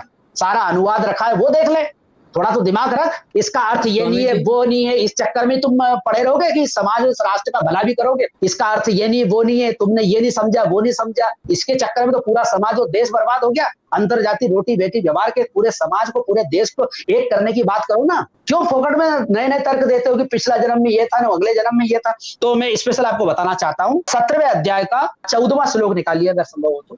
इसमें ब्राह्मण के लिए स्पेशल आरक्षण है। जो बहुत सारे लोग आरक्षण का विरोध करते हैं, बहुत सारे लोग कहते हैं आरक्षण गलत, यही तो आरक्षण है। ब्राह्मण को एक स्पेशल आरक्षण है, क्षत्रिय को एक स्पेशल आरक्षण है, वैश्य को एक स्पेशल आरक्षण है, और शूद्र को गुलामी का आरक्षण है। स्त्रियों का तो कोई नाम ही नहीं लिया जा रहा है। भाई स्त्रियां भी तो इंसान है, उनकी भी उत्पत्ति बता दो ना कि वो कैसे पैदा हुई है, उनकी दिक्कत क्या, उनको बताने में क्या दिक्कत है? देखिए क्या लिखा है, देवता ब्राह्मण गुरु और ज्ञानी जनों का पूजन, पवित्रता सरलता ब्रह्मचर्य और अहिंसा या शरीर संबंधी तप तप कहा गया है। सारे हिंदू समाज को कहा गया है कि आपको अगर शारीरिक तप करना है तो ब्राह्मण की स्पेशल सेवा करना है। यहां पर देवता शब्द लिखा है, कोई दिक्कत नहीं, गुरु शब्द लिखा है, कोई दिक्कत नहीं, ज्ञानी जन का पूजन लिखा हुआ है। अरे भाई जो ज्ञानी होता है और गुरुजन होता है वही तो ब्राह्मण होता है। ब्राह्मण का मतलब क्या है? ब्रह्म जायते ब्राह्मणा कहते हैं ना आप, तो ब्राह्मण स्पेशल लिखने की क्या जरूरत है? स्पेशल लिखने की जरूरत है। कहीं धोखे से कहीं क्षत्रिय का बच्चा अगर ब्राह्मण बन गया, ज्ञानी बन गया, गुरु बन गया, या वैश्य का बच्चा बन गया, उसकी सेवा पूजा नहीं करना। मान लो कोई शूद्र का बच्चा ज्ञानी बन गया, विद्वान बन गया, उसको दान दक्षिणा नहीं देना, उसकी सेवा नहीं करना, उसकी पूजा नहीं करना। इसलिए स्पेशल लिखना पड़ा गीताकार को कि धोखे में मत रहो मेरे हिंदू धर्म के लोगों, ब्राह्मण धर्म के लोगों, भारतीय लोगों, धोखे में मत रहना। अगर कोई व्यक्ति ज्ञानी बन जाए उसका पूजन नहीं करना, उसकी सेवा नहीं करना, सेवा केवल ब्राह्मण की करना। क्या लिखा है? देवता ब्राह्मण गुरु और ज्ञानी जनों का पूजन, पवित्रता सरलता ब्रह्मचर्य और अहिंसा या शरीर संबंधी तप कहा गया है। गीता की आड़ में एक जाति विशेष की पूजन की बात की जा रही है। अब हमारे आर्य समाजी भाई क्यों नहीं, ब्राह्मण का मतलब ज्ञानी होता है, ब्राह्मण का मतलब ब्रह्म जायते ब्राह्मण जन्मना जायते शूद्र संस्कार ध्वजोच्यते, जन्म से सभी शूद्र होते हैं, संस्कार से ध्वज बनता है। अरे भाई शूद्र को संस्कार करने का अधिकार कहाँ दिया है शास्त्र में? जो शूद्र कुल में पैदा हुए हैं, जो स्त्रियां पैदा हुई है, उनको कोई यज्ञोपवीत करने का अधिकार हो तो बताइए ना। मनुस्मृति में कहीं लिखा है? कहीं लिखा है? गीता में लिखा है कि शूद्र को भी पढ़ने का अधिकार है, शूद्र को भी ज्ञानी बनने का अधिकार है, शूद्र को भी डॉक्टर इंजीनियर वकील मजिस्ट्रेट प्रोफेसर बनने का अधिकार है, शूद्र को भी आगे बढ़ने का, स्त्रियों को भी आगे बढ़ने का अधिकार? कहीं लिखा हो तो बताओ ना। क्या कोई गुरुकुल खोला हो प्राचीन काल में? जहां जहां हम देखते हैं कि जब भी शूद्र ने पढ़ने की कोशिश की उसका कहीं अंगूठा काटा गया, कहीं उसकी हत्या कर दी गई। उसके लिए कोई स्पेशल रात्रि पाठशाला खोली हो। और आज भी जो शूद्र पढ़े हुए हैं उनको किस प्रकार हम देखते हैं कि इंटरव्यू में जब वो जाते तो साक्षात्कार में कम नंबर दिया जाता है, प्रैक्टिकल में कम नंबर दिया जाता है। उनको शासन प्रशासन से ये प्रकार निकालने का प्लान किया जा रहा है निजीकरण के माध्यम से। एक तरफ तो हम कहते हैं कि साहब शूद्र का मतलब ये नहीं वो होता है। अरे क्या मतलब है भैया? सब भाईचारे से वो सब इंसान है, किसी को शूद्र कहने की जरूरत नहीं, किसी को ब्राह्मण क्षत्रिय वैश्य कहने की जरूरत नहीं। ये आउट ऑफ डेट सिस्टम हो गया, सब इंसान है। जो ज्ञानी बन जाए उसका सम्मान करना चाहिए, किसी भी कुल का हो, किसी भी परंपरा का हो। तो सज्जनों इस श्लोक से साबित होता है कि गीताकार के दिमाग में यह था कि ब्राह्मण के लिए कुछ स्पेशल श्लोक जोड़ दिया जाए ताकि हिंदू धर्म भ्रमित ना हो कि ज्ञानियों की पूजा तो करना ही है आपको, गुरुओं की पूजन करना, लेकिन गुरु भी ब्राह्मण होना चाहिए, ज्ञानी भी ब्राह्मण होना चाहिए। तो सज्जनों ये बात आपको कही गई है। और एक जगह गीता में एक बड़ा प्यारा श्लोक आया है, अगर आप शायद निकाल सके तो 18वां श्लोक है 5वें अध्याय का। विद्या विनय संपन्ने ब्राह्मणे गवि हस्तनी सुनिचे स्वपाक चा पंडिता समदर्शनी। यह समानता की बात की गई है, लेकिन ये केवल बौद्धिक वाचाल है, बौद्धिक जिम्नास्टिक इसको कहते हैं कि साधु संतों को या बुद्धिमान को सबको समान समझना चाहिए सैद्धांतिक रूप से, लेकिन व्यावहारिक रूप से वर्ण व्यवस्था ही मानना चाहिए। इसका उदाहरण देते लोग, जिस प्रकार घर में माँ बहन बेटी होती है वो सब समान है स्त्री होने की वजह से, लेकिन बहन के साथ अलग व्यवहार करते हैं, बेटी के साथ अलग व्यवहार करते हैं और पत्नी के साथ व्यवहार अलग करते हैं। उसी प्रकार ब्राह्मण क्षत्रिय वैश्य मानव होने की वजह से मानव है, लेकिन ब्राह्मण के साथ अलग व्यवहार करना, क्षत्रिय के साथ अलग करना, वैश्य के साथ अलग करना, शूद्र के साथ अलग करना और अंत्यज के साथ, अछूतों के साथ अलग व्यवहार करना, ये मूर्खतापूर्ण बात है। बहन बेटी स्त्री होने की वजह से स्त्री उनको मानव मानना चाहिए, उनके साथ व्यवहार भी अलग करना चाहिए, लेकिन ब्राह्मण क्षत्रिय वैश्य शूद्र ये कोई जातियां नहीं है, ये कोई वर्ग नहीं है, ये कोई संप्रदाय नहीं है, सब इंसान है। कोई भी व्यक्ति ज्ञानी बन सकता है, कोई भी व्यक्ति सैनिक बन सकता है, कोई भी व्यक्ति व्यापारी बन सकता है, कोई भी व्यक्ति सेवा कर सकता है। इसलिए ब्राह्मण क्षत्रिय वैश्य को स्त्रियों की क्वालिटियों से जोड़ना मूर्खतापूर्ण बात है। बहुत सारे लोग कहते हैं कि साहब जैसे हाथ में 5 उंगली सार की नहीं होती, एक जैसी नहीं होती, उसी प्रकार ब्राह्मण क्षत्रिय वैश्य भी एक नहीं हो सकते। अरे भाई, दुनिया में कहीं भी ब्राह्मण क्षत्रिय वैश्य नहीं है। उन देशों ने कितनी उन्नति की, हमसे तो 1000 गुना वो आगे हैं आज भी। तो सज्जनों, ये श्लोक बड़ा प्यारा है, लेकिन यहाँ पे समदर्शी की बात कही है कि समान देखना है, व्यवहार नहीं करना है। लेकिन इस श्लोक में एक बड़ी बात है, वो है कि कुत्ते और चांडाल को साथ में रखा गया है। हमारे यहाँ चांडाल को सबसे ज्यादा नीच माना जाता है या नीची जाति माना जाती है। चांडाल एक जाति होती है जो बंगाल में, जिसको आजकल नमो शूद्रा कहते हैं, जैसे हमारे यहाँ जो मेहतर समाज होता है उसको चांडाल माना जाता है। और देखिए, चांडाल की उत्पत्ति जो स्मृतियों में, शास्त्रों में कहा गया है कि जो ब्राह्मण लड़की है अगर वो शूद्र लड़के से प्रेम करती है, शादी करती है, उससे जो बच्चा पैदा होता है उसे चांडाल कहा गया। लेकिन आज हम देखते हैं कि आज बहुत सारे ब्राह्मण समाज की लड़कियां जिन्होंने ओबीसी के लड़कों से शादी की है, तो उनको कोई चांडाल नहीं कहता। वो जिस जाति के होते हैं, ब्राह्मण क्षत्रिय वैश्य शूद्र आपस में शादियां करते हैं, हिंदू मुसलमान आपस में शादियां करते हैं, वो इंसान की तरह रहते हैं। फिल्मी दुनिया में हीरो है, राजनेता है, कई जो वर्ण संकर्ण है और बड़े बड़े विद्वान है। तो वर्ण संकरता हमारी मानसिक बीमारी है, हमारी जातीय वर्गीय सांप्रदायिक बीमारी है, इसको हमें खत्म करना चाहिए। तो सज्जनों, और एक दो बात बता करके बात को खत्म करता हूं, फिर प्रश्नोत्तर सेशन हम चालू करेंगे। 23वां श्लोक निकाल दीजिए 16वें अध्याय का। या शास्त्र विधि मुतसज्ज वर्तते कामकार्तः ना सिद्धिं वापनोति ना सुखम ना पराम गतिम। अब गीताकार ये कहता है कि अगर शास्त्र में वर्ण व्यवस्था लिखी है और उस वर्ण व्यवस्था की मर्यादा को, स्वाभाविक कर्मों को, जाति कर्मों को आप तोड़ेंगे, तो और शास्त्रों में लिखी हुई बात को आप नहीं मानेंगे तो क्या होगा? जो पुरुष शास्त्र विधि को त्याग कर अपनी इच्छा से मनमाना आचरण करता है वह ना सिद्धि को प्राप्त होता, ना परम गति को, ना सुख को प्राप्त होता है। यानी नाई का बच्चा, अगर कुमार का बच्चा, धोबी, दर्जी, तेली, तमोली, गुजर, सोनिया, दांगी, माड़ी, काची, ऐसी जो बैकवर्ड जातियां हैं, जाट, ये जो बैकवर्ड लोग हैं या एससी एसटी के लोग हैं, ओबीसी के लोग हैं, और ब्राह्मण क्षत्रिय वैश्य भी अगर अपना मनमाना आचरण करेंगे, यानी मनमाने डॉक्टर, इंजीनियर, वकील, मजिस्ट्रेट, प्रोफेसर बनेंगे, मनमाना विदेश यात्रा करेंगे, मनमाने कपड़े पहनेंगे, मनमाने घूमेंगे फिरेंगे, मनमानी शादियां करेंगे, तो धर्म नष्ट हो जाएगा। ना तो उसको लोक में सुख मिलेगा, ना परम गति मिलेगी, ना सुख मिलेगा। ऐसा गीता कहती है 23वां श्लोक और 16वां अध्याय। और गीता आगे कहती है, जो पुरुष शास्त्र विधि को त्याग कर अपनी इच्छा से मनमाना आचरण करता है। मनमाना आचरण का मतलब है कि भाई मान लो कोई शूद्र का बच्चा है या अछूत का बच्चा है, वो साधु संत बनना चाहे, वो डॉक्टर, इंजीनियर, वकील, मजिस्ट्रेट, प्रोफेसर बनना चाहे, या ब्राह्मण का बच्चा चपरासी बनना चाहे, या ब्राह्मण का बच्चा कोई दूसरा काम करना चाहे, या क्षत्रिय का बच्चा खेती करना चाहे, या डेयरी खोलना चाहे, या पशुपालन करना चाहे, तो उसे ये नहीं करना चाहिए, क्योंकि ये उसके स्वाभाविक कर्म या उसके जाति के कर्म नहीं है। इसी से हिंदू समाज का नाश हुआ है। तो जो पुरुष शास्त्र विधि को त्याग कर अपनी इच्छा से मनमाना आचरण करता है वह ना तो सिद्धि को प्राप्त होता है, न परम गति को प्राप्त होता है, न सुख को प्राप्त। तो इस तरीके से गीता वर्ण व्यवस्था का प्रचार करती है। अंत में आप 18वें अध्याय का 46वां और 48वां श्लोक निकाल लीजिए और मैं अपनी बात को खत्म करता हूं। क्या लिखा है? यथा प्रवरतिरभूतानां येन सर्वमिदं ततं स्वकर्मणा तमभ्यचर सिद्धिं विन्दति मानवः। गीता के 46वां श्लोक कहता है 18वें अध्याय का कि जिस परमेश्वर ने संपूर्ण प्राणियों की उत्पत्ति हुई है, जिस परमेश्वर से संपूर्ण प्राणियों की उत्पत्ति हुई है और जिससे यह समस्त जगत व्याप्त है, उस परमेश्वर को अपने स्वाभाविक कर्मों अर्थात जाति धंधों द्वारा पूजा करके मनुष्य परम सिद्धि को प्राप्त होता है। मतलब परमात्मा ने आपको बनाया है नाई के घर में, धोबी के घर में, तेली के घर में, तंबोली के घर में, गुर्जर, सोंधिया, दांगी, यादव, जाट के घर में पैदा किया है। आप अपने जाति कर्म करके भगवान की सेवा करो, और कुछ नहीं करना। राजनेता नहीं बनना, धनवान नहीं बनना, बलवान नहीं बनना, विद्वान नहीं बनना, सैनिक नहीं बनना, प्रवचन नहीं करना, धर्म नष्ट हो जाएगा। तुम प्रवचन करोगे तो फिर हम क्या करेंगे? तुम प्रवचन करोगे तो फिर हम क्या करेंगे? तुम शास्त्रों की व्याख्या करोगे तो फिर हम क्या करेंगे? तुम सैनिक बनोगे, तुम डॉक्टर, इंजीनियर, वकील बनोगे, तुम विधायक बनोगे, सांसद बनोगे, मुख्यमंत्री बनोगे, प्रधानमंत्री बनोगे, राष्ट्रपति बनोगे, तो फिर हम क्या करेंगे? इसलिए तुम अपने जाति कर्मों को करो, इससे तुम्हें परम गति मिलेगी, तुम्हें मोक्ष मिलेगा, तुम्हें परलोक मिलेगा, तुम्हें भगवान एसी लगा देगा, पंखा लगा देगा, अब मजा होगा, स्वर्ग मिलेगा, तुम्हें निजात मिलेगी। ये जो जन्म और 84 लाख योनियों में तुमने जो भोगा है, तुमने जो नाई, कुमार, धोबी, दर्जी, तेली, तंबोली, सुनार, लोहार, कुमार, काची के घर में पैदा होकर के तुम बैकवर्ड के लाए, तुम्हें खाना नहीं मिला, कपड़े नहीं मिले, हजारों साल से तुम्हारे पास अच्छे मकान नहीं, तुम्हें सम्मान नहीं, ये सब दुख, मुसीबत, पीड़ा खत्म हो जाएगी। बस जाति का कर्म करो, तुम्हारा मोक्ष हो जाएगा। यही भगवान की सेवा है। भगवान की सेवा करने के लिए मंदिर जाने की जरूरत नहीं, कहीं जाने की जरूरत नहीं, कोई यज्ञ करने की, कोई पूजा पाठ करने की जरूरत नहीं। बस सिर्फ अपनी जाति के कर्म करो, उससे तुम्हें, वो भी निष्काम भाव से करना, उसमें आपको कोई फल नहीं चाहिए, कोई नौकरी नहीं करना, तुम्हें जो कोई दे दे ब्राह्मण क्षत्रिय वैश्य वो करो, इससे तुम्हारा कल्याण होगा।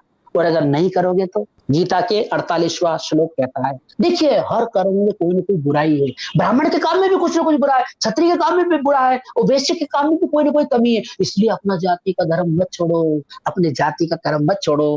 गीता का 48वां श्लोक कहता है, क्या कहता है? साजम कर्म कौनते सदोषमपि न त्यजे सर्वारंभा हि दोषेण धूमे ना अग्नि त्रिवाव्रता।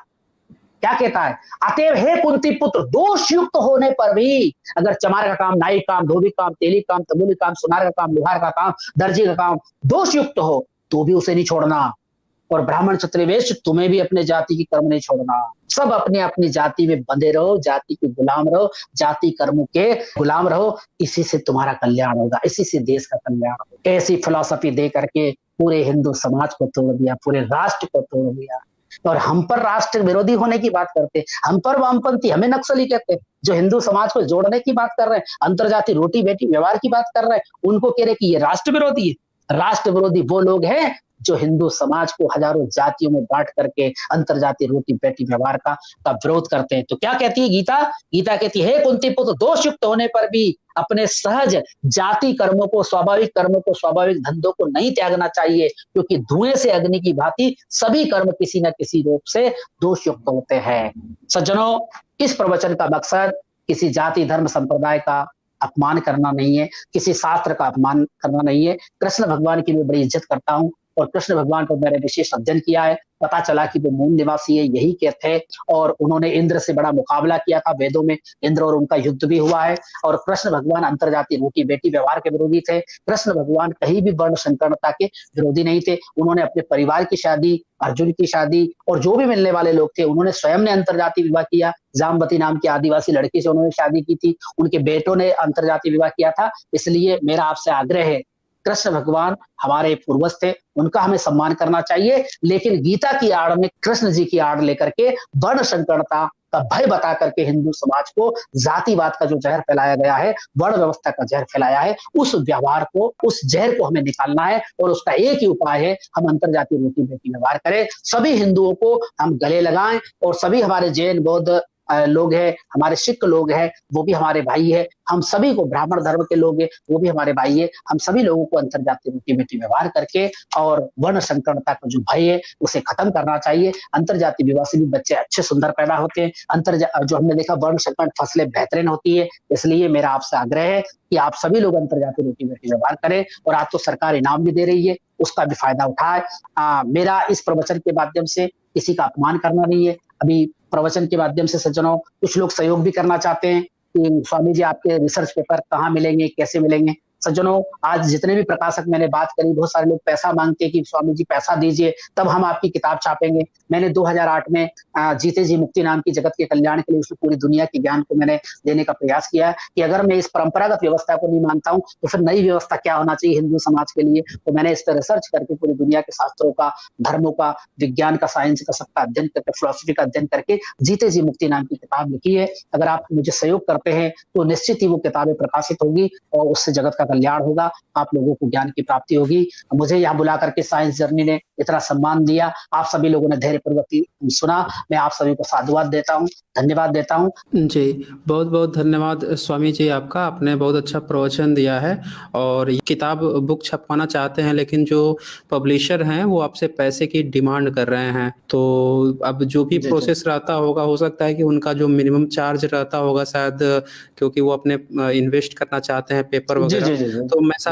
जी। मैं साथियों आप लोगों से अनुरोध करूँगा कि हमें लगता है कि अगर जो हमारे साथी जो काम कर रहे हैं और जैसा कि हम जानते हैं कि संस्कृत पर काम काफ़ी कम हुआ है और इस तरह से हुँ, संस्कृत के श्लोकों को पढ़ना, समझना और उसका फिर उसके जड़ तक पहुँचकर उसको खोदना, ये काफ़ी कम काम हुआ है और इस पर सत्यानंद जी महाराज स्वामी जी काम कर रहे हैं, तो हमें इनका सहयोग करना चाहिए।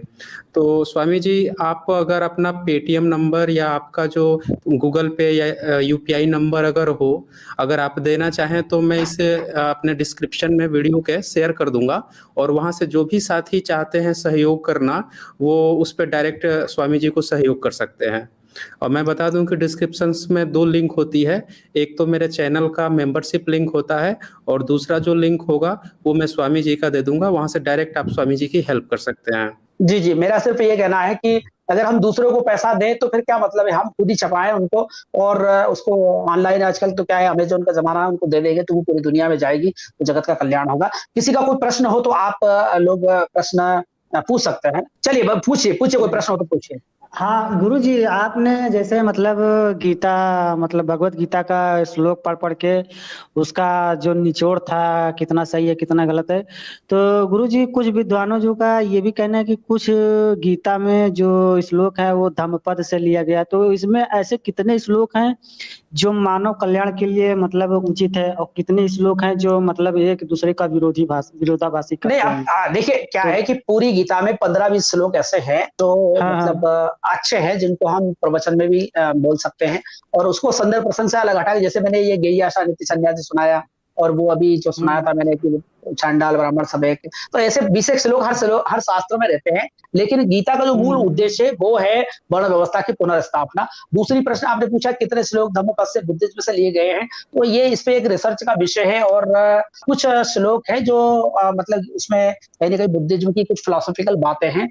उसपे भी फिर अपन बात करेंगे क्योंकि अब वो उसके लिए एक स्पेशल सेशन रखना पड़ेगा, क्या-क्या खोजा है इसमें। डॉक्टर अच्छा। सुरेंद्र कुमार शर्मा की अगर वो पढ़ेंगे आप हाँ, हाँ। नहीं, तो नहीं, हाँ, उसमें यही मैं स्पेशल जानना एक चाहता था टॉपिक दे क्योंकि गुरुजी हाँ, स्पेशल टॉपिक लिया है।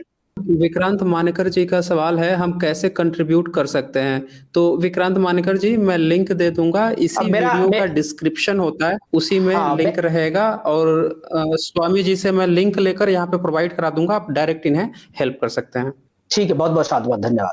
हाँ, मैं ये कहना चाहता हूँ कि इस चैनल को अधिक से अधिक सब्सक्राइब करें और अधिक से अधिक शेयर करें अपने दोस्तों, रिश्तेदारों, मित्रों को, क्योंकि जो भी जिज्ञासु धर्म के रूप में, मैं धर्म के यथार्थ रूप को बताना चाहूँगा, शास्त्रों के यथार्थ रूप को बताना चाहूँगा। तो इसको आप समझें। बहुत-बहुत साधुवाद, धन्यवाद। आप सभी के कल्याण की कामना करता हूँ। आपके मन में कोई भी शंका हो तो नीचे वीडियो के नीचे आप लिख दीजिए और एक दिन हम करेंगे कि एक प्रश्नोत्तर सेशन करेंगे।